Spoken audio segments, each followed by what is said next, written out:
তিনবারের প্রধানমন্ত্রী, গণতন্ত্রের আমি একটু দূরে আছি, কথা বলছেন লোক একটু কথা বলেন, ওই বাড়ির সামনে আছে মনে হয়। দূরের মাত্রা যেমন আজকে ধর্মপীরের সম্মানিত সভাপতি জনাব সাইফুল রহমান বাদল, মঞ্চভূমিষ্ঠ সেনের ভাতিজা রাকিবুর রহমান সাগর সহ সহকর্মী সহযোদ্ধা ভাই ও বোনের আসসালামু আলাইকুম ওয়া রাহমাতুল্লাহি ওয়া বারাকাতুহু। আসলে বক্তব্য খুব একটা বেশি নিব না আজকে। আমি জাস্ট নতুন প্রজন্মকে একটি জিনিস মনে করিয়ে দিতে চাই।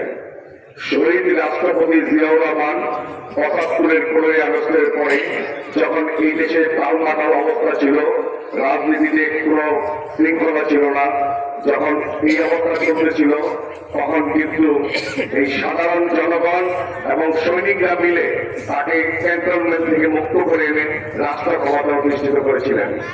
উনি যখন রাষ্ট্র ক্ষমতা অধিষ্ঠিত হলেন, তখন চিন্তা করলেন যে বাংলাদেশকে কিভাবে এগিয়ে নেওয়া যায়। তখন উনি এই যে আজকের যে গার্মেন্ট শিল্প, আজকে আমাদের সামনে আদমজীবীদের এবং বিভিন্ন কলকারখানা গার্মেন্টস, এই গার্মেন্ট শিল্প কিন্তু সর্বপ্রথম এই জিয়াউর রহমান বাংলাদেশে নিয়ে আসেন। পাশাপাশি আজকে আমাদের প্রবাসী যারা বিভিন্ন দেশে বসবাস করে, এই প্রবাসী কর্মসংস্থানের বিষয়টাও জিয়াউর রহমান নিয়ে আসে।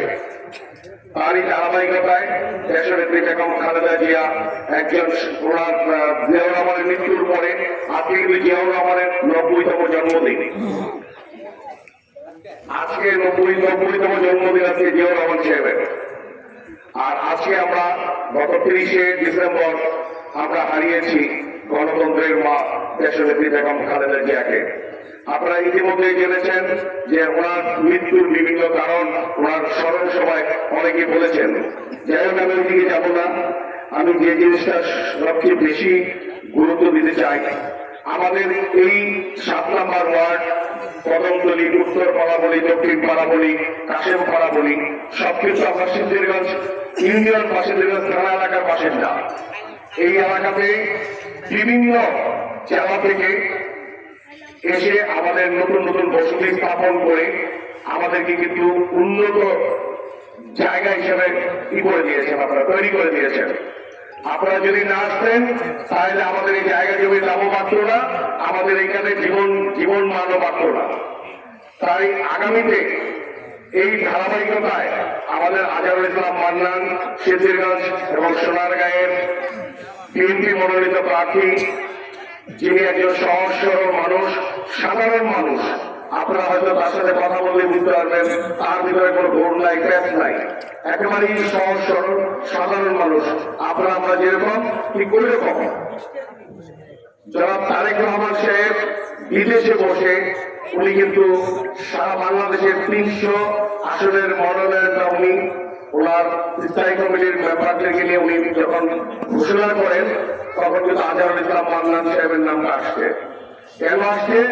বিভিন্ন ভাবে উনি তথ্য প্রমাণ নিয়ে দেখেছেন যে সিদ্ধিরগঞ্জ এবং সোনারগাঁয়ে একজনকে দিলেই হয়তো উন্নয়নটা হবে, সেটা হলো আজহারুল ইসলাম মান্নান।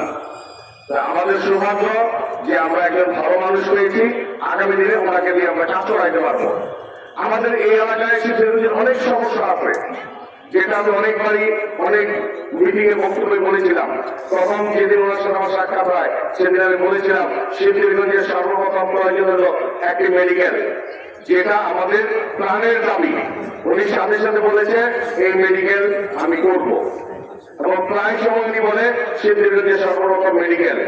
এরপরে ডিবির জলাবদ্ধতা, ডিএনএ ড্রেনের সমস্যা, আদমজীবী ড্রেনের সামনে যে যানজট, এগুলা সহ যে সকল সমস্যাগুলো আছে, ইনশাআল্লাহ আশা করি আমরা যারা এখানে আছি এবং অন্যরা যারা আছে সিদ্ধিরগঞ্জ থানা এলাকায় যারা নেতৃত্ব দেয়, মান্নান ভাইকে দিয়ে আমরা এই কাজটা করাতে পারবো। আজকে আমি আপনারা যারা যে সকল মুরব্বীরা আছেন, আমি বিনীতভাবে অনুরোধ করবো, আপনারা যদি আন্তরিকতার সহিত সবাই নিজের ভোটটা, পরিবারের ভোট, প্রতিবেশীর ভোট, আত্মীয় স্বজন ভোটগুলো যদি কালেক্ট করে দেন, ইনশাআল্লাহ ইনশাআল্লাহ ইনশাআল্লাহ এই সিদ্ধিরগঞ্জে আজহারুল ইসলাম মান্নানকে কেউ ঠেকাইতে পারবে না।